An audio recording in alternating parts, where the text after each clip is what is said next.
एकदा आमच्या बंड्याचं त्याच्या बायकोसोबत भांडण सुरू होतं. बायको जोर जोरात भांडते, बंड्या पण जोर जोरात भांडतो. आता बंड्याला राग येतो, तो म्हणतो आता बस हा, तो म्हणतो मध्ये आता बोलू नको जास्त आणि विषय वाढू नको.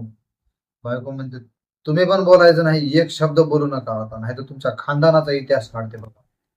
बंड्याला राग येतो, तिला पण राग येतो. दोघं नवरा बायको एकमेकाच्या अंगावर धाव धाव असे भांडण करायला जातात. आता भांडण एवढं विकोपाला जाते, खूप भांडण वाढते वाढते.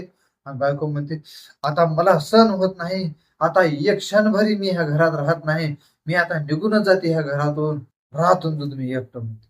असं म्हणलं की बंड्या म्हणतो खबरदार, विषय बदलायचा नाही.